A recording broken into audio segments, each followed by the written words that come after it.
Pros Foam mattresses be part of your journey so you wake up refreshed, ready for another blessed day of ibadah and kindness. Ramadan Kareem from Rose Farm, a world of beauty.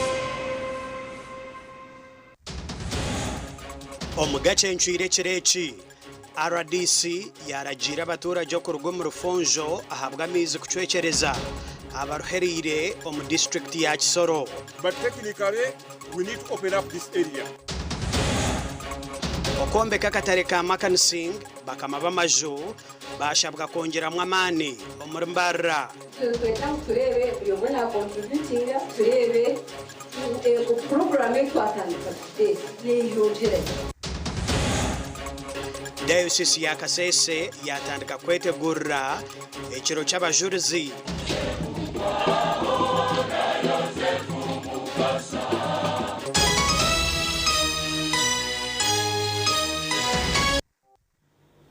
Mbabazi Charity na Sunday Brand agana makuru Agacencwire ombwijire Haj Badru Sebyara RDC wa Tooro district ya hereza abaturage baca hafi na murora wike mwe okuba barujiro mu rufunjo rwaca hafi ngo muningo gumwe ogo kucendeza mu ijorano ogwamezi.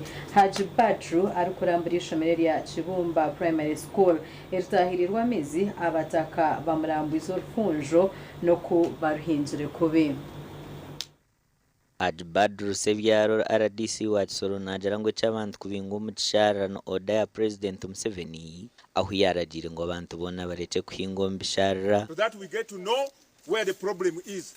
But technically we need to open up this area.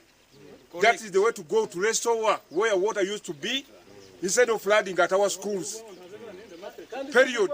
Kibumba Primary School ne mwaha byombeke bitahirirwa mizi abeje bakasigara batineho kushomera. Ye tweyambe bino byammwe.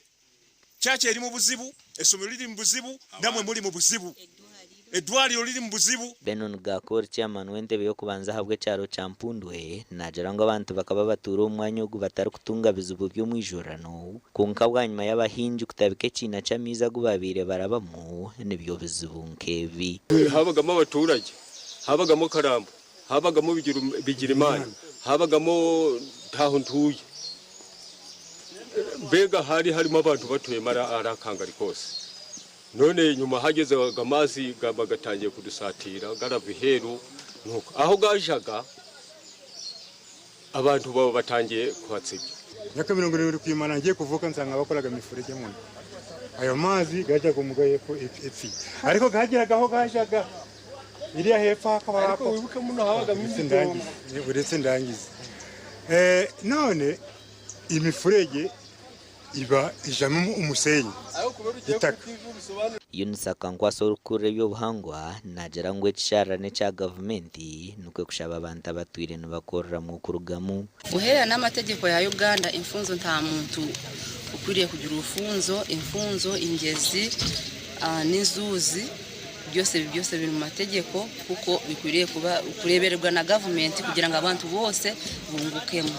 So urufunzo ntabwo ari ubw'umuntu ahubwo rukuriye kureberwa na government kugira ngo abantu bose bungukemo. Akankwasa najara ngo amizi gashemerire garuko umwanya gwago ntabwo cy'abantu barugumcishara. Rurambura ruvuyemo turebye ruko urufunzo rwifuza kugarurwa kugira ngo bongere rukore umurimo go gukuriye gukora go gufata ayo mazi ava mu misozi amavuta atandukanye kandi dusazemo n'ibikorwa bitandukanye biri gutuma amazi aza mu shuri kandi kaja no mu mago y'abantu na cyane nko gusanga abantu barafashe ku ruzi kuko amategeko tayemera kugira ngo uruzi abantu babe batinimamo ikintu cyose. Icare kiri hagati y'Egomborora Nkakanaba Kibumba hamwe na Murora. Umufurege kwavagiriye uri kugenda paka ukagera iriya kusosi yago sosi irihe sosi ino naho gangirira aho gikirira so ganyuraga none hano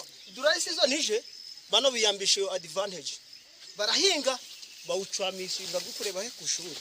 Wirama Harerimana owabiroho umwebembezo mu district ya Tooro najara ngo abantu bakahindura umufurege gw'amizi bagorekeza hatahikire enshonga habwe ncamizi n'gatahirira abantu. Abaturage bagomba kuvamo kuko garabuzurira. Abara trading center Kibumba garahuzura gakomeze mu gaje no kushuri. so ubugari garajagiriya none abaturage nabo barabingira barayayobora bakaguri bayureziriye so ubu ngamazi barayatatanyije ubwo najara ngo n'umubaro gw'abantu gukeyongera hazamu no kombekesa amabati enshonga habwe nco mwijorano nugubaho amakoraga gashakwa Kate atuzarire Webareketa tuzarirwe home district ya Tooro obwe diocese ya Kasese erikuza kwebembere mukoro ahabiro rushatu byo kwa mukaga 2026 hari na mugongo harubaju rw'abanyakaturici barumu baraba hombye shongoro heba kwija kweshongora ahizoberyo abo bwahati bari aha parish ya Nsenyo omuri Kisinga town council home district ya Kasese. Diocese ya Kasese ni yerukwija kwebembero mbyeshoma ahakiro cy'abajuruze kirabihebero bishatu byo kwa mukaga 2026 hari na mugongo kandi okurugera ha Reverend Father Marco Bwambare orukuraba kwa yabarukuza kweshongora izoberiyo barumune betereza barukwega no kwemanyiza ibyeshongore barayishongore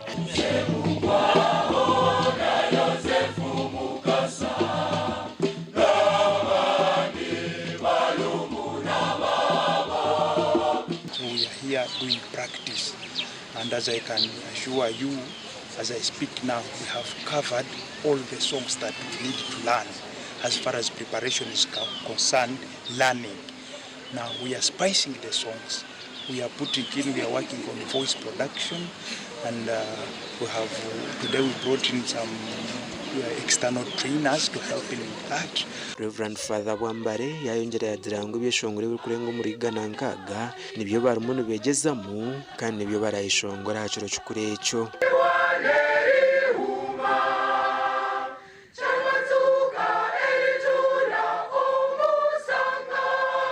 We have more than 160 songs. Why?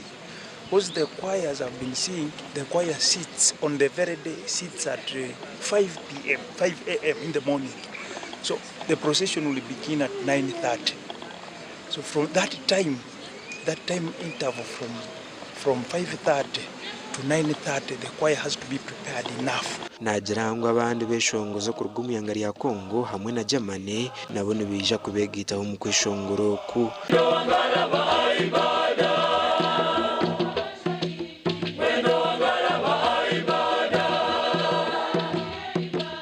Kasese, we are brothers with our brothers in Temple Beni diocese. We are neighbors and we speak the same language. And many of them will come as pilgrims. So we have also asked some of them to join us in the choir. They will come and be in the background with us and participate such that they should feel like we are brothers. Rosette Charugonza omumu beshongoze nagirango washimirirwa munonga okugirango naija kwishongora kiro cyukureki. Enyehura kurungi muno hura mukomerwe mu diocese ya Kasese ndi kwabo abakugenda kuzina na mugongo 2026 3rd June. So ndabutse babona na kutsebu ne cyasi kinene abatobe n'ababande nabo imana bayima se baroho babiritinda tura hano habage okogwa kabiri. So ndabishamuna na kutsebu nalanga ndatoka yaganda na mugongo okogwa kabiri. In Mugongo, through the choir we are going to see different we are going to show our culture. We have different instruments we use in our church. Like in Galavio, we have drums, we have Mbarara. Diocese ya Kasese eruka kwembera akiro cy'abajurezi ari na mugongo mu mwaka 2025 gasha kwa Gilbert Muhanguzi.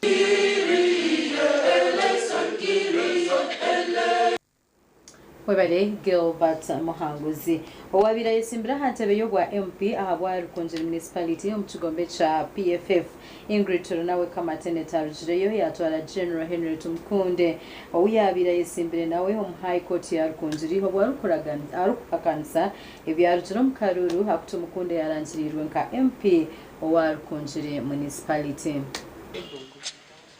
Ingrid Tooro nawe kamatene totabarizo rubanje bwa na Prido Isaac kwagarana bajyango bahereze kushorozo bujuruzo burukumara ngo kandi nbahakana so muntu yarangirirwe nko musinguzi General Henry Tumukunde kandi atariwe yasingira karura ko tukababira Henry Tumukundo warangirirwe nko wasingira karura kandi atarakasinje kandi tukababira na electoral commission yamurangirire so nibija kwe defendinga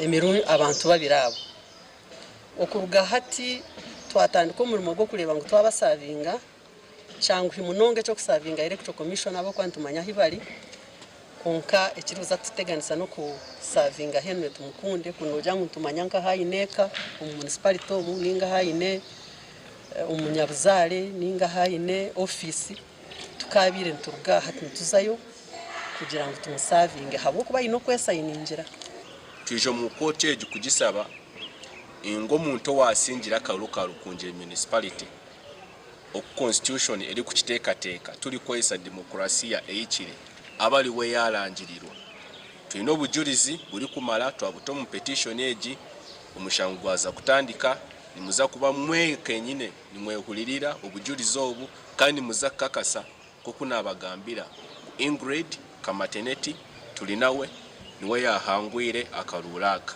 bo bamwe babiri bashagatire Ingrid kuzo mukoti nabo bine bagambiro na TVET hanshongeji kandi ntwesiga ngo abazuru zabutuyine n'ubuzuru zo butuyine jerno tumukunde nko kutwabantu shaba kukuroya azubitu barukushaba kugira ngo uwibira karuru electoral commission yarangirira umbabanda amateka bamwiheyo barangirire nemba wa parliament Rukungiri municipality baterira karuru kandi tino kwikiriza no kumanya ngo ruhanga kumbota ngenguzi kumbota kwa nko abantu bakora ruhanga ubushobozi bubona naija kushara mu kishikiri tugambiro na Geno Henry tumukundo batwiro mukoto bwe turukurabira asemu kandi yabasa kujebi yatugambira.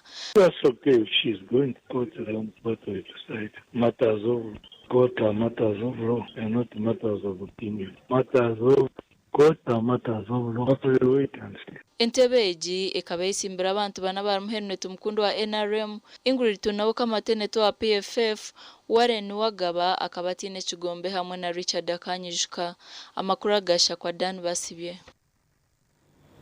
Obukama bwa Tooro herizuba bwarangira ho mbutongore kubwahayo icapa citaka government ya hagati kwenda ngo ekayombeka ecayirwiguga omukoro gwayitabwaho minister Honzano Peter Kwang abakuru kurwo mu government ya rwagati n'abakuru kurwo mbukama nabandi. Itake ryahebwa y'obukama bwa Tooro niryingana acres 50 kandi obukama nubugirango niriza kwera government okombeka ekitwire n'ekigambisa abantu embushukano mu kyangeki. At long last we thank God and also we thank the NRM government for considering Tooro region. And you know, when you grade regions in terms of soccer, I don't think Tooro can't go beyond number 2. Even when we met the FIFA president, Engineer Magogo, he assured us, he said that if we have power, I think Tooro would have been the first region to get a stadium. Omwako guhwire omukama wa Tooro oyo nyimba akabambi iguru akabugana habembezo kurugo mchanga cha Tooro kandi yaraganisa kwaro kwija kwayo acres 50 zitaka ezira yambe government okombeka kishayi guga ekikije obwanyuma y'abantu mchanga cyo kugambira government ebigumire obwibagumize ngo mukuru wihanga akababihe kishayi kiyabaraganise myaka yenyuma. So please take note that if you have no land to offer, we will miss these projects.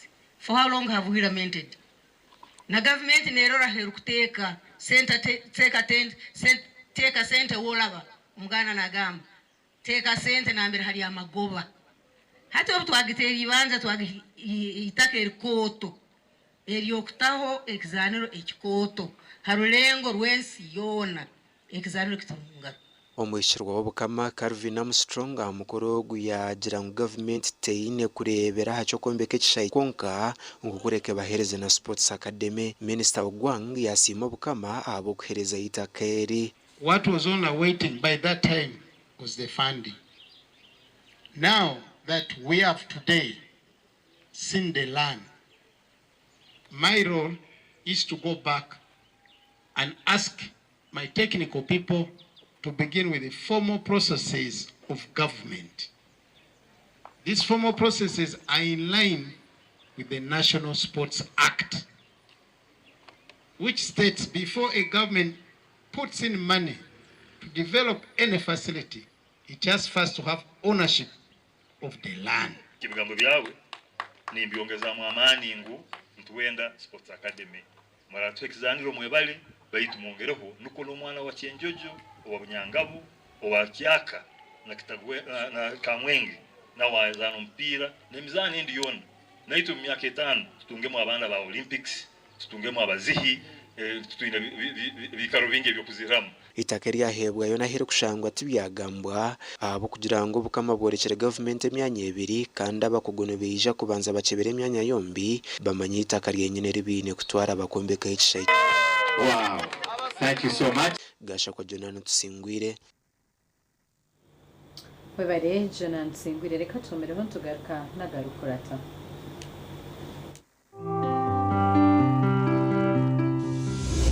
Agarukurataho nagakushikibwaho. Movit All Day Toothpaste meant to give you powerful night gum defense and teeth whitening. The charcoal flavor gives you deep cleansing and power stain removal.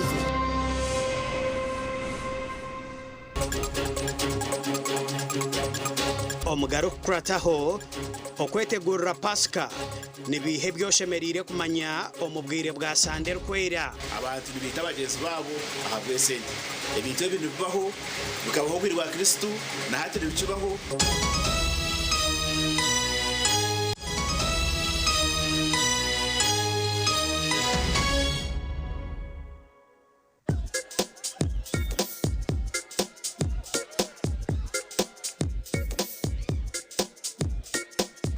Are you in panic? Or you're afraid to make a move? Don't worry. With Kasese Red Tonic, you will put her in red moments. And with Kasese Power Tonic, you have your game powered. Enjoy Kasese Red Tonic and Kasese Power Tonic, the natural organic products. Kasese Power Tonic, made from nettle tea, ginger, grapes, and honey. Kasese Red Tonic, made from watermelon, pumpkin, grapes, and honey. Power your game and ignite her happiness. At Fins Medical University, we offer online postgraduate diploma in medical education, Bachelor of Medicine and Bachelor of Surgery, MDCHB, Bachelor of Pharmacy, Bachelor of Medical Laboratory Technology, among others, Diploma in Clinical Medicine and Community Health, Diploma in Medical Laboratory Technology, among others, and certificate programs. Fins Medical University, a chartered medical university in East Africa and is located in Fort Portal. Apply now for the March or July-August intakes. Visit our offices or apply online on our website or contact us for details. Fins Medical University, saving lives, our passion.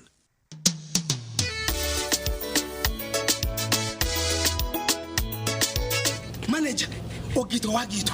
Kwa kama tumuchidara, kama takajiremu. MC takiziri. DJ achumna na wiring ebyoma tugumisize shanki ibiri bantu mwareka turwo muzano tugume twatesha twagamba shamushanju zibe shamushanju tukizana ngo okushara keke ni shamushanju nizeze nyine byo ni shara keke tukaza kunyumbo na wapenzi yona nesente konga tanyuire mbogo nikushekerera nikuteganisa wenda ningende mbogo yoka oyine mbogo kanaba mulungi ayibambe nekorera ayimukama wanje okagaruka meshahara zanje Ranger Rizoba Inko ekitongole kirukore byome bihangaza ebyomurembe mbaba mu rurembo rwa Mbarara nebyoma nka demolition breakers ezikushenya concrete nebishenje enkito za safety rain boots face masks n'emyenda yo kujwara ha sites reba cutting discs za metal diamond na wood otebirwe sanders emisumeno routers grinders hari Inko ebyoma byo kushusha mbuga ebyamanda nebyamajuta ebyo kushara bimuri ebijuma hamwe na za fence nebyo kutimba bina by'ebikondo ha uwa washing bay reba ka pressure washer akamashanyarazi akamanda hamwe nayo kodesa majuta generators ziriho buruho nebindi bingi byoma aha sentenche ahaduka yitumbarara high street ashungire na highway restaurant isimu nutse mushanju munana note anana mushanju abana mukaga nshanju na mushanju ebyo kwomeka byongera koroba kankwanjulire ankole crazy limited abara kubumbira byo kwombekesa nkamategura amatafari n'ebindi bingi kandi ryo mutindo gwahigu nkamangalore tiles Portuguese tiles na flat top agemigongo lero bakwinira amatafari ga buli mulingo nka fire bricks max pans interlocking bricks otebwe partitioning blocks obumoli buro bwabuzire bwena babwine nka Z-Vent Torino Venezia na Sisa bakwine na Pompeii Malta double Pompeii mwena bombeche na ba engineers na contractors mwena ankole crazy baborobezaho byona barabibumbira muri Mbarara omwibumbe rishugeine barakoza technology rispiria echo nabyombeche changale nka bendera ya Uganda bashangali mayiro 8 Mbarara Kabale road esimu noti mushanje 2 ananina 15 chenda na mukaga ankole crazy limited tugende twombeke ikintu cyo kunywa aza mwana bategerize ubundi konka mwami mazumo rya hano bariyo bategerize mu mbagano mangwe shazakiri wansugo mu motoka riyo nenyusi yo ngwija kunywa mucyara unam utatinda ndenda ngubije bakuroze hakunandanywa uriye cyatuma naguma hano joka mufondorira kahurire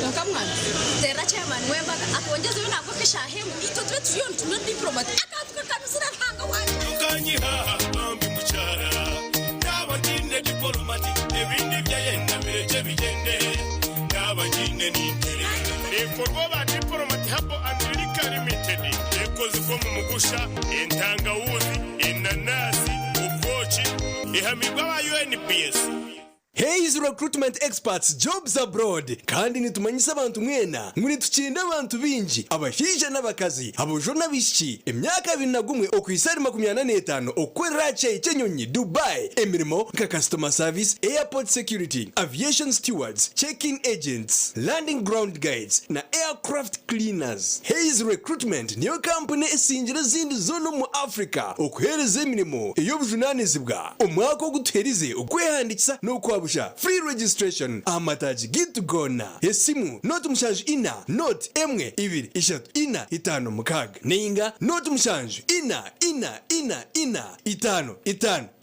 itano ebiro bikurebi shemerwa n'abanyamukago muri kubagana cyo kunywa cya Red Star Wine.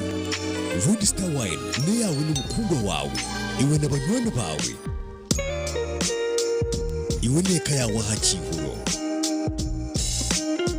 Red Star Wine, the taste that lasts. Nyakurwa Basiga Investment Limited. Kandi neshango maduka gona omwihanga. Tera noti musanzu ibiri. Mukaga na mukaga. Notina atal neitano.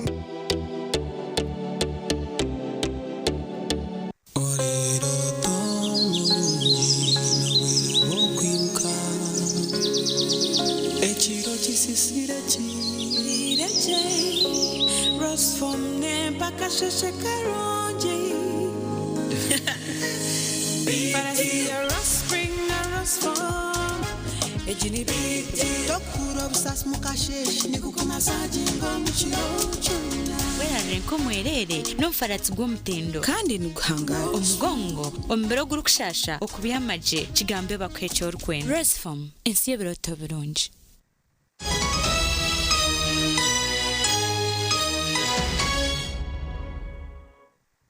Korkayo omuganda makuru obwabikiriza omunsiyona barikwetegura okukuza kushakuza okuzoka kwa Yesu Kristo twakuretera ebyoshemereire kumanya n'emigenzo erikuba omukereziya Katolika omusande erikwera. Vicar General owitwara eryamba Reverend Father Severinus Ndugwa nashaba abikiriza okumanya amakuru ag'emigenzo egi. Esande rukwera omukereziya Katolika katandika hasande ya mataji neija kuhendera no kuzoka kwa Yesu Kristo aharwa mukago mucuro kandi bangeri no rukura habikiriza Kristo ahakuba no buhamizo bwo kwikiriza kwabo bukomoka okwenda kumanya obukuru bw'esandeji twatayiraho Reverend Father Severinus Ndugwa Vicar General witware rya Mbarara owatushobora biro kujukwataho hati Yuda inabya abatense nabo batinja kumbaretera yaba ari imwe nyonja kumbaretera so Yuda ataka kumika hii aja kanjende kanzo kolesi neki ajizatesa nabantu abo agaruka ati mukama wanje ebintu twazetta rusaka na kimanya so yuda we yatebekase n'abantu be baji batense n'isindi zibarije kumuhereza rero bine tatesete n'inungi konko mwene zibasa kuturebya hata harwa kashatu nuhoho yuda yagize yamarize kumurebya ate biriho birebire ate sete nazirebire tikwiza kukirekeki nico bakugwetera orwa kashatu orwendebya spy Wednesday aho Peter yuda yashariremu ati mukama wanje yarwe bitikirizine ngwenye ukaza kwakire sentezo no murekurre abantu tubunda kaga kabogamu wakati kada kubogamu bambe yuda injara utikosa kumuchora mushango na mukama taramuchorire mushango ukachamuremise no kuyamuchike chibichikamba changu munonga chamuremerera yasharamu yayita Omusandeji ekereziyo munsi yonaniye koreramo imigenzo mikuru eri kutandikana misa y'amajuta eri kwebembera omurisa aho ari kuhasarira amajuta g'ebika bishatu agwekereziyo eri kukoresa kusiga abikyiriza okumara omwaka gwona garuka mu rukurugo mu miti y'emiyoruva omumisa omurimo kuhasarira amajuta garimu ebicweka bishatu aguturi kukozesa kumara omwaka gwona kusiga gwakashatu aha sande misa y'amajuta omwaka guri kukurataho twinemu amajuta agabaronde agaba kusiga bakubamba batizwa aruka amajuta agaba rwire agaba kusiga bamba tunyisisa karamento byo kusiga barwire anointing of the sick aruka amajuta agarukwera agakrizma amajuta ago nago ngasigwa kwamba batizwa gasigwa abakutunyiswa confirmation kandi gasigwa basaserdoti bamba tungo sacerdote mu ngaro zabo kandi gasigwa barisa bamba tunyiswa bishop gabasigwa aha mutwe ogu yashobora ngo meseji abasacerdoti bono mu itware no bashagatura murisa kandi bagarukamo ibiragano byabo batyo bagaruka yo mu parish zabo okwitebekanisiza misa y'amaragane ero kuba izo barero akana omesejo tureba Kristo na nayo site mwaze bigere anko muhereza ati nkija ati ndize kuherezwa nkija kuhereza ate cyo yacorekera ompuna site mwaze ebigere rero mesejo twishwa mu obwisa karamento ya ukarasiya ryakorwa aha cyaco rejo Kristo yaba kwasira umugati akagabure katogu no mbiri gwanje mugube mukore muto kunyujukiraho mugugenze nico miseri kushomerwa buri izo munsi yona ahizoberyo nubwo amasakaramentu abiragakorwa erya ukarasiya hamwe n'erya ordine enshonga habwenshi buri musaserdoti ari kutekwa kushaba misaburi izoba amusaserdoti yabatinde chikumuzibira yabatarwire mutakubasa kushoba misa kungana basa kujondisho na wajja mushomera musaserdoti mugenzuwe buri izoba ashebe kuba nashoma misa Kristo no yakiramere mugwe mukore muti yatekane yabahane vini amutore munyoho mwena munyoho mubaganeho ejinesha gama yanje yenda ganensi Yezu atakahereza cyaciro y'amaragane no habahongereza ibiteka bizire bakamukwata bakamutwara wa Pilato ngo amcwero rubanja abukwe yeto mugabe w'abayudaya aho yatirwe nkoni akekoreza ubwo musharaba gwe akabambwa kandi akitwa Father Ndugwaya jirangwa muherwa misa y'amaragane isakaramento rya Eucharistia neryiho mu tabernakulo rubikwa handi ryizargarwa mu Yezu yamara kuzoka Bwanyuma ya misa y'amaragane eklezia nezo mu kaceceko aho bari kwijuka ibanga ryo kubonabonesa ubwa kufa hamwe no kuzoka kwa Yezu Kristo aho eklezia munsi yone rukushoma umuhanda gw'umusharaba oyeteka gumu mu kaceceko okusiyo misa yo rwa mukago mucuro eyibara kweta vinjiriya misa ya vinjiriya no habikiriza bari kweshongora rekitino hamwe na haleluya bari kusingiza Kristo wazoka ebyeshongore bitwire bitaro kweshongora kwiha batandike kisibo mbwene byo mabanga ngaga kuturumu aga Pasika omuntu orikwenda kumanya eklezia orikwenda kumanya dini ye najimanya mu wikiki meseji netandika no kuhembura umuro rwa Pasika orukuhembwa ku marebero y'ibindi 50 ebero kwa yaciro cya Pentecost obwentuma za Kristo zitunga mutumo rukwera zikatandika kurangira ikigambo cye ezabire nezebemberwa Petero owabire papa wo kubanza ahabwa TVET nda Aidan Bataringaya Webare Aidan Bataringaya Kyamuhunga Sacco chaps yakoze n'amagobaga billion 3 million 200 ahabo mwaka 2025 bitubasemirwe ahabo kwera umuntu wo kutosha okwetungura ebi bigambirwa mu rukiko rwa Boda mu rubutare Kyamuhunga omurukiko rwabona ahabwa Kyamuhunga People's Sacco ebindi bari kumenya nka CHAPS eyanjire kuba basize gukora amagoba ga biliyoni 3 na miliyoni 200 abo umwaka uguhire nuko kwanjane bari kwenda kuri umwaka ugu umwaka uguhire twashoze budget yitu mwajachira mwero gahati ejo budget yense income and expenditure budget abo mwaka ogw'ibiri arona mukaga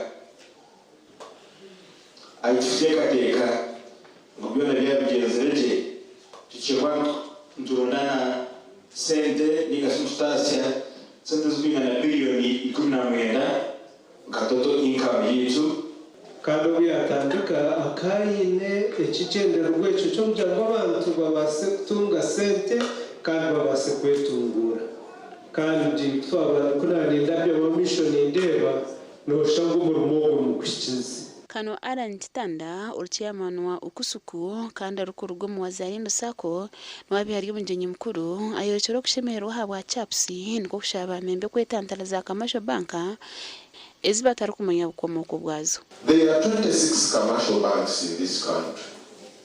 Unfortunately, out of them, maybe 4 are formed by Uganda.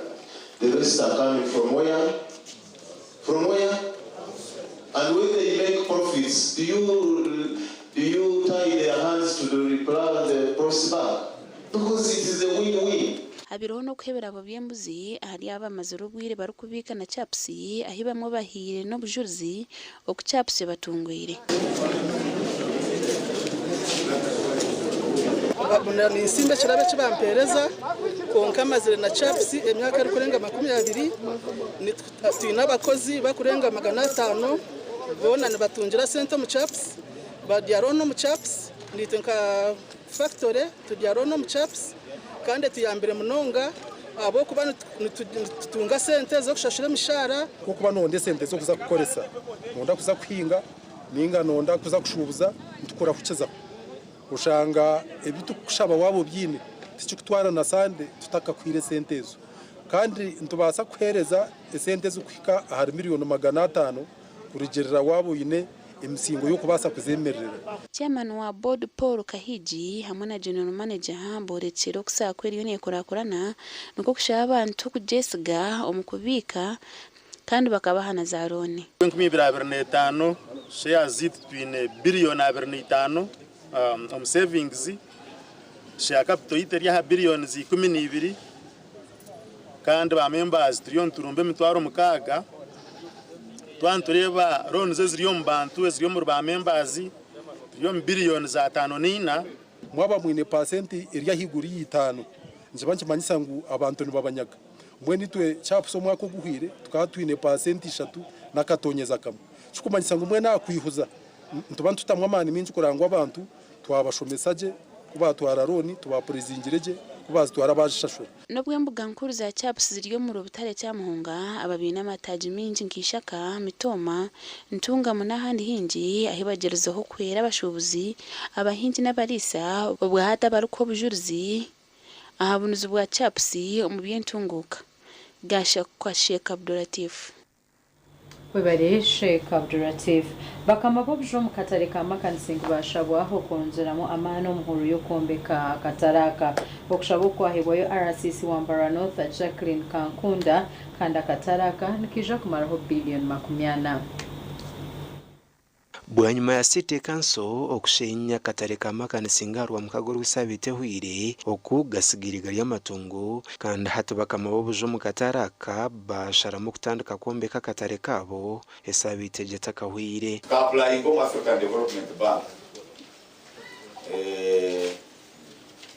ababo kuturondera sente abanyakenya bakatwonektinga nabo biza babavugana abantu bashatu bakambara gombini bakambara gakusoroko kureba musambe bakesenta ababo abantu nayo mubana gurana itoba niki ide factory yakuna gurana yo kwenda gukora barabaha bashaba ngo tukore expression of interest twajikora nabo tutegereze response tekateka mutza kwabona mwese aba abarkwegitira mu kibina cyabi cya Makansing Market Landlords Association bagira ho urukiko rwo kureba aho bahika no kubaratunge musintezo kumbeka katare kabo ndazirwa president ombantu kinana na mukaga bagenzere ngabo mu mbantu mwenda bayimirira muzindaro kumushawe kitwenda nati mukitero mungabo kamusabiri ibintu bibiri yabitwara number 1 kamujyanga itotero baso to the association ya ba landlords tuyina katare kitu kansweka kathereza tuyine buri kimwe cyetengesa kombeka bene tukusaba ukahereza umugisha okay blessing yacandika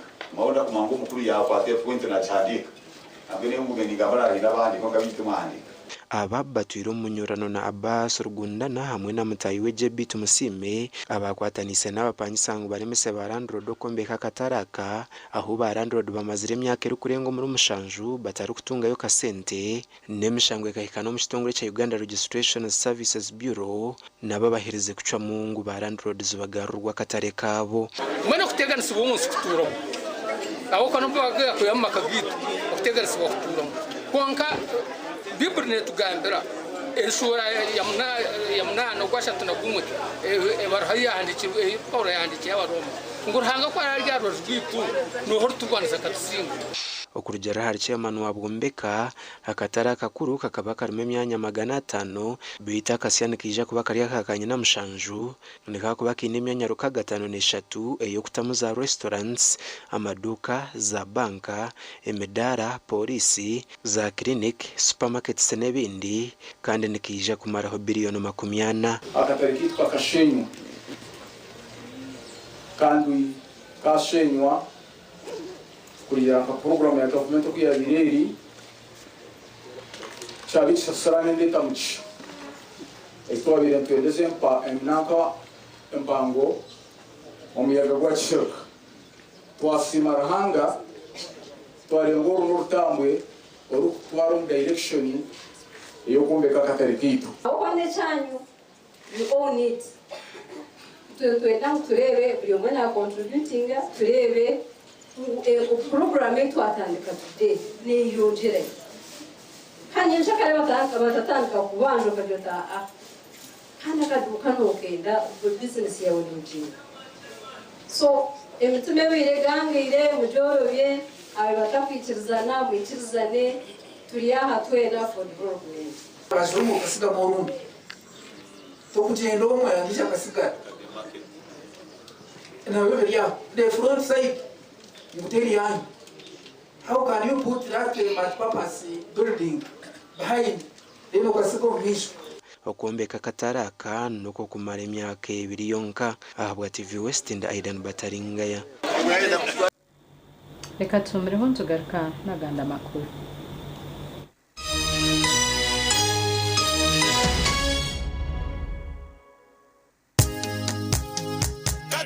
katochi no bunuzi bwayo katochi kerya mutindo katochi okurugeri izoba abantu banje tibaregaruka kugire nakwa mutima byaguma bina mashemererwa ahabwo kuba natongoze cyo kunywa kisya ecya katochi mugume munywecho katochi no bunuzi bwayo katochi kerya mutindo katochi ina chama chayo muhute katochi niyeja mutindo katochi alcoholic drink inuzire kandi terkuleta hangover nekogwa bakabiri Foods and Beverages Company Limited otaka ikize myaka 18 otanywaho.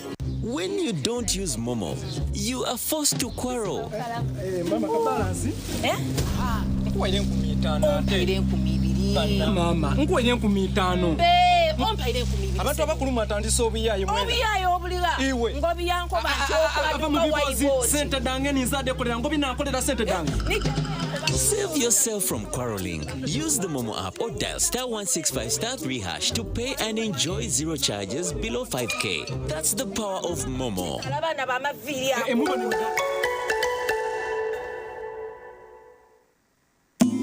Cooking all that makes food sweet.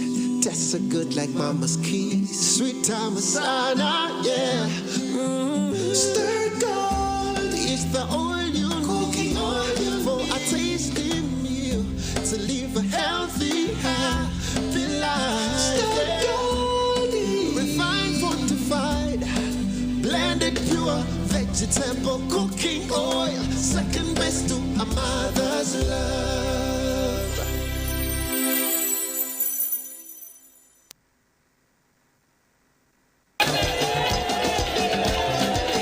Museekwa abadde omulwadde Katoli ku ndongoozi nna nanywedde kano kaalo vera chawuda drink.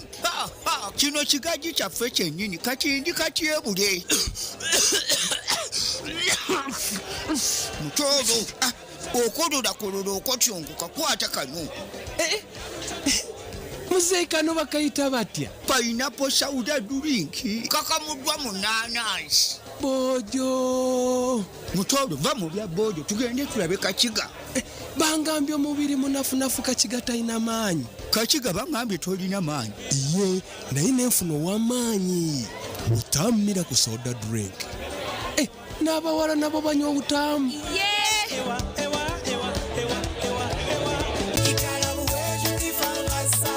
Mbanza kusima igabo abo kwigura mu banka, abo kwigura mu kawunto mu banka yigabo, ikampereza roni, nkagura itaka kandi katamu n'umwana. Kandi kagaraka yanyongera ndizo roni, yampa ubwenge nayongera kuhindura ha business y'umwana nakora nayindura business y'amajyane nakora umwana. Hati ndindirize kutase ya kabiri ahabo umwana n'amajyane.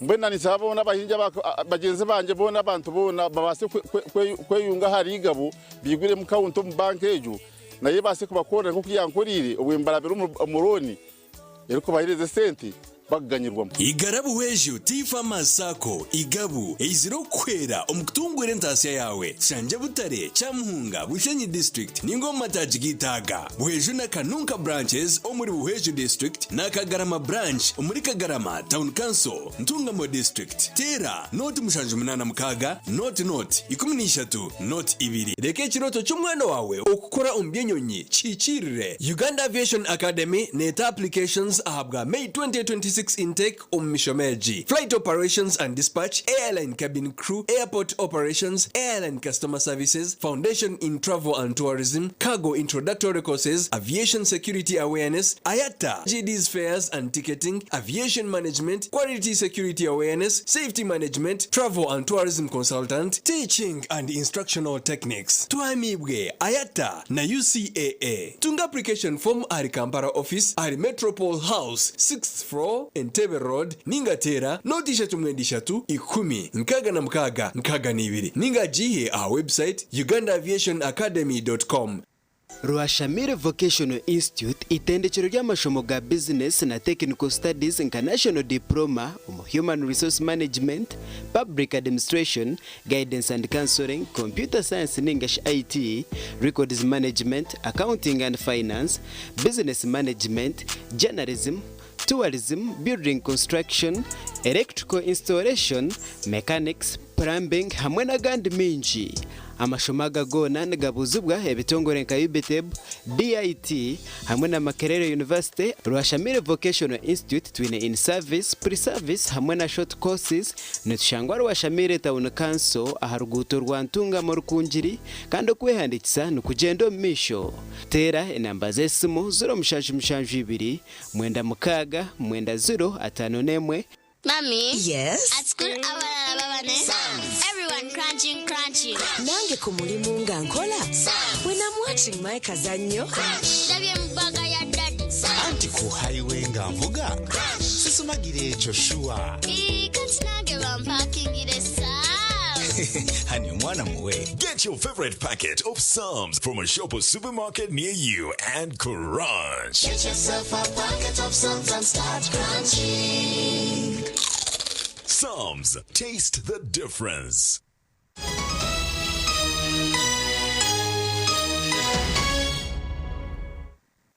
Kurukayo mukahumura muganda makuru bakuru b'amashomera gari hansi y'ubureberezwa ankole n'ibindi biceka umuyihanga bashabwaho kukozesa offices ubine kukundisa beje kwejumbira mu kushome by'emkono.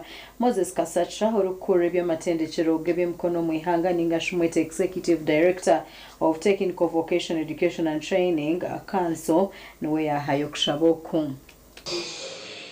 kisacha okuhayo kushaboku nerizo yabanagambira bakuru b'amashomero ga senior aga primary n'amatendekero agari hansi y'obureberezi bwa nkore abayetaba kushaba ko kusima ruhanga abo gukora jevuzo by'umwaka ogw'2025. I want to repeat, create people who are employable. What we mean by being employable is that when you finish studying and get a certification, you'll be able to get a job. Even if you don't get a job under someone, the skill is marketable to the extent that you'll be able to start something of your own and people will buy your services or your goods. Bishop w'obureberezi bwa nkore Right Reverend Associate Professor Fred Sheldon Mwesigwa niwe yayebembera okushaba oku kwakorwa ha kanisa ya St James Cathedral haro omurembo Mbarara. Abebembeza bakuba kwija nabo tubasima bw'umurimo mulungi ogubakora twenda kusima abashomesa mwaka gwahwire hakaroho na strike y'abashomesa konka abashomesa bitu bakagumiza mu bagezaho kureba ngo abana ba Kyamuhunga babahwera kandi abana bitu ntureba ngo bakakoraje. Ntuibaza all the stakeholders abashomesa we barabashomesa koro umurimo w'umukozire kuba mwamutashomesize success terikuba kandi no kusima ruhanga ahabwa baziri akuba abantu bona byo mukozire umurimo wari supposed gukora icyo kureberaho twandusima ruhanga abana bamazire Kyamuhunga twakomparing umwaka gwa 24 na 25 grade 1 percentage performance ikarga habsheka 20 harigana yaza habsheka nabona cyaturitera kusima ruhanga kandi nano erevu twashanga ngo abana ibiceka shanzo na 8 harigana ibikirizwa sum university abana baza ha diploma abana bona n'abahika hakushabo habaho kusima amashomero agakiriza yaganda gukora jevuzo by'umwaka ogw'2025 kandi bamwe abakuru b'amashomero basima encourage. We are supposed to go digital in most of our activities because digital learning and teaching enhances speed at learning as well as convenience. Abwa TV West and Abdukarim Sengendo. Webara Abdukarim Sengendo. Ministry y'ebyentambara n'enguto mu ihanga erizoba yatandike huriyo kubuganaho abantu habarukozese by'irukombo burengero izoba aho kubashomesa no kwenda kutunga ebitiso byabo ebirkwija kwera government gukora ebiragiro bisya ebyo kurwanisa za butandu no kuvuga kubahanguto ebi byahamibwa omushomo gw'izoba ahari Lakeview Hotel muri Mbarara. Omushomogu gwabagukurirwa ba ministry y'ebyentambara n'enguto kandi gwahikwamo abavuji ba za basi aba boda abavuji ba taxi polisi y'ebyahanguto n'abandi okurugo muri burengero rw'izoba okutunga okushoborekerwa ahankora y'okushashura mutiche wahende biragiro byahanguto. Akakiiko akawebwa obuvunanyizibwa obw'okutunula mu nsonga z'abantu kakola era ne kafuna endowooza zaako era nga kye tubadde tujja mu Mbarara wano okulaba nga tutegeeza abantu endowooza za gavumenti tufunye okukkaanya ku ebyo bye tukkaanya nabyo ate tufune n'endowooza z'abantu ku ebyo bye batakkaanya naffe. Olwaleero tufunye endowooza nnyingi era abantu bakkaanyiza naffe ku bintu ebimu naye ebirala era tufunye endowooza zaabwe. Encourage y'okushashuza mutiche ningashi express penalty system aha bavuji b'ebyiruka ekatandika omwaka gw'2025 omuri Kampala aho benji aha abanyayuganda batarajacire nukwe kwemerezebwa kongera kushwijumwa aho government hati etandikire kwebuuza abantu eri kubashanga omu byanga byabo. Tutandike ne Kampala n'emirirwano bwe tunaavaayo myezi 6 bwe tuvaayo tugirete mu bibuga ebirala nga Mbarara eno bwe tunamala tulyoke tugitwale ne mu byalo kye tulowooza nti we tunaaviire Kampala okujja mu Mbarara okweyongerayo mu byalo mpozi abantu banaaba batandise okweyisa mu ngeri gye bayita safety culture ti amanya lwaki yeeyisa mu ngeri gye yeeyisa nga talinze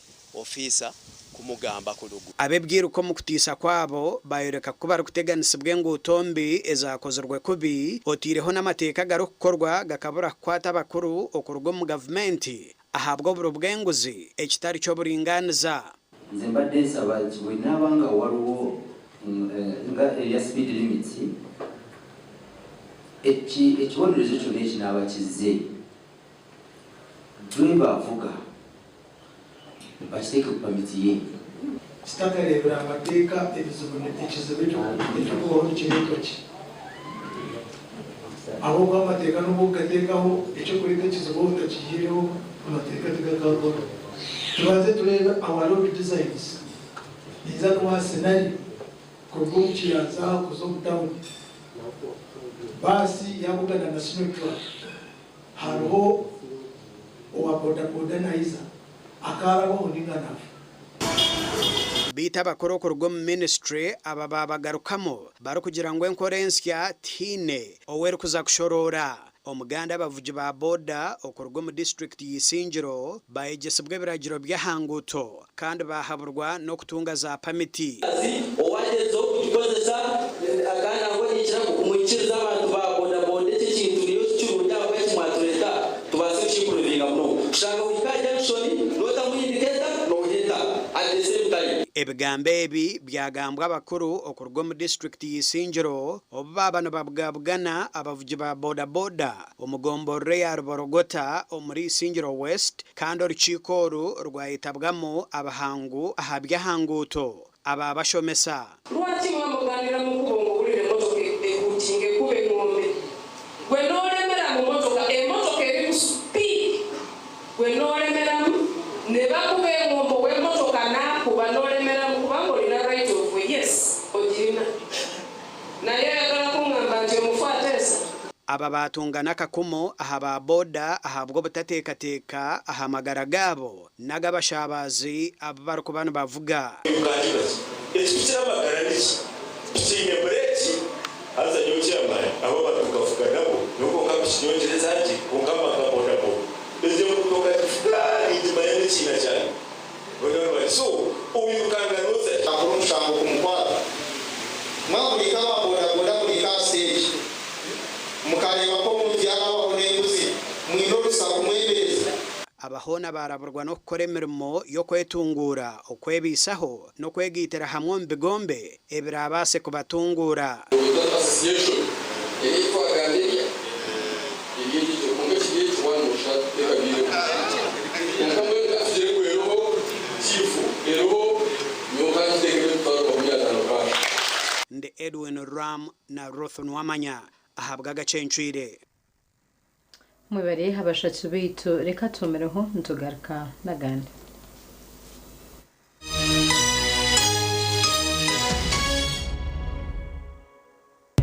When you don't use Momo, you get unwanted surprises. Save yourself from unwanted surprises. Use the Momo app or dial *165*3# to pay and enjoy zero charges below 5K. That's the power of Momo. There's a new way to keep your breath fresh all day. Introducing Movit All Day Toothpaste, meant to give you powerful night gum defense and teeth whitening. The charcoal flavor gives you deep cleansing and power stain removal. And the herbal delivers natural strength for healthy, confident smiles. Choose Movit All Day Toothpaste and enjoy freshness all day.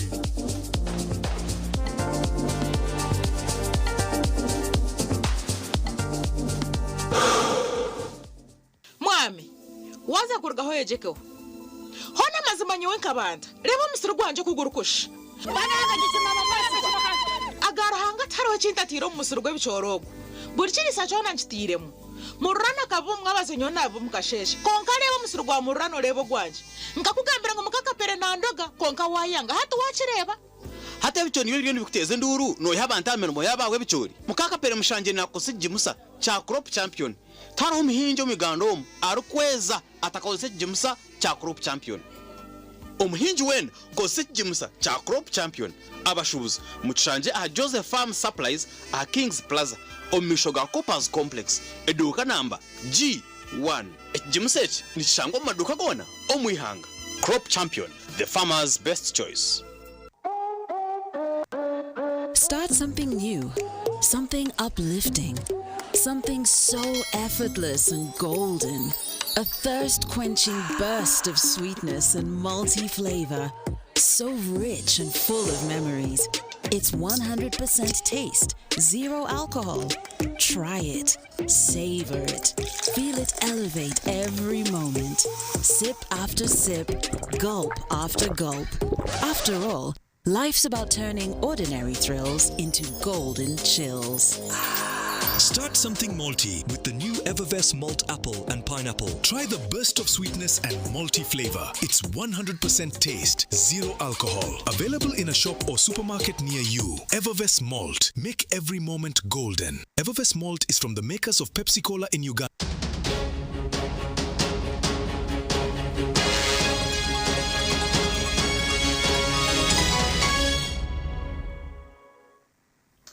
Kurkayo makuru ag'ebyemizano empaka z'amashomero ga senior aha Mbarara City zahenderera izoba aho timu ya Mbarara Ame Boarding Secondary School yasinga Ontario School na goli mukaga hari 5 za penalty kusinga ekikopo mu final ezazandwa mu makenke ezabishi zasingwa timu ya Mbarara City High School eyasinga Creamland High School aha goal yasingwa Creamland High School.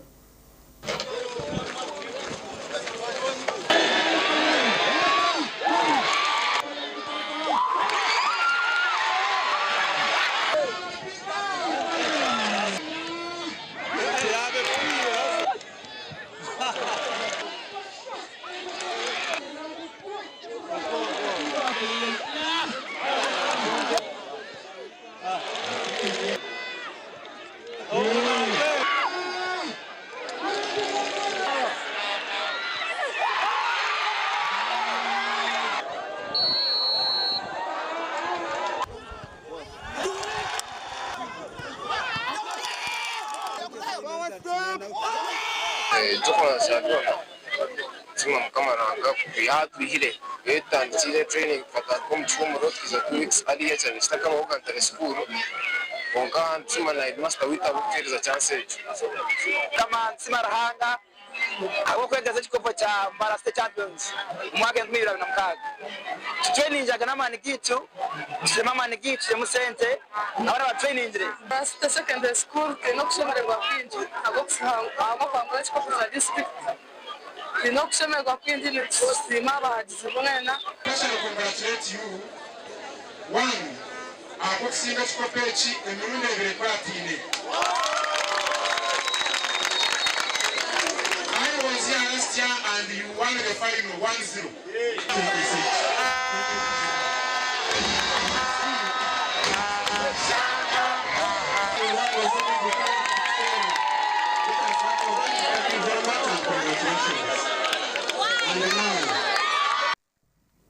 Omuganda makuru g'ebyemizano mizano empaka z'amatendekero ga University yazanweriza timu ya Uganda Matters University yashohora empaka ezibwanyuma y'okuremesibwa Mutesa Royal University eyabasinga hagore mwarusha okulabaho kuzo quarter finals. Lead this return leg 2-2 on aggregate, but Matters have been left disappointed. It does look like Uganda Matters University have to make a decision on goalkeeper Chibungo Ashraf because he is on that earlier yellow, should have been sent off if the referee was applying the letter of the law. Well, because he indeed stopped a goal scoring opportunity according to the referee. But looks like Coach Eric Kisuze might be making that decision, but no. I think right now as we speak though, the tie has changed. It has the tide has changed because Mutesa now have the advantage because they have the away goal and will advance if things stay as they are right now. And now for Matters, they have to go for it. Remember, any goal they score on this ground is very, very, very important. So there is still plenty of time to play. They just have to continue believing in themselves that they can actually try and get back into the tie. Mutesa, Katende Eric, the long ball, but it's comfortable for the goalkeeper. Serugo Ashraf. It'll be interesting to learn what Coach Ixuze said to his players from that team talk. They all webareho kureba makuru Agacencwire n'Agakusiona abantu Mbabazi Charity na Sunday Brand tonda kwendeza mwebazi murunji hagane tujaga kwisiyaho nyenshakare otakarga ha TV West.